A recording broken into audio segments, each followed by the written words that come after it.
অনেকে জানতে চাইছেন ভাই, আপনাদের ভোলার নদী নাকি অনেক উত্তাল এবং কি আপনাদের ভোলার নদীর নাকি অনেক ঢেউ, নদীতে নাকি অনেক ঢেউ আসে, ঠিক আছে?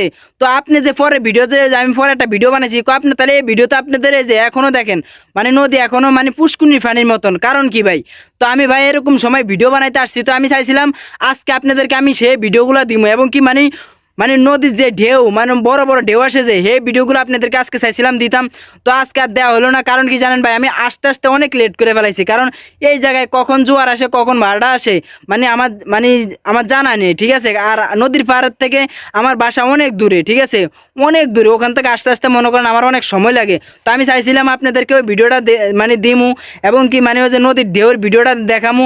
তো আমি আস্তে আস্তে দেখি মানে এখানে ভাড়া পড়ে গেছে গা, ঠিক আছে, দেখেন পানি একদম নিরিবিলি হয়ে গেছে। আর এখানে জোয়ার আসলে দেখেন এই যে দেখছেন এই যে পানি ভিজে একদম ওই যে মোছা একটা জায়গা দেখেন না বেরি, একদম বেরির কাছে পানি যায়, ঠিক আছে? আর বড় বড় ঢেউ আসে জোয়ার আসলে, বুঝছেন?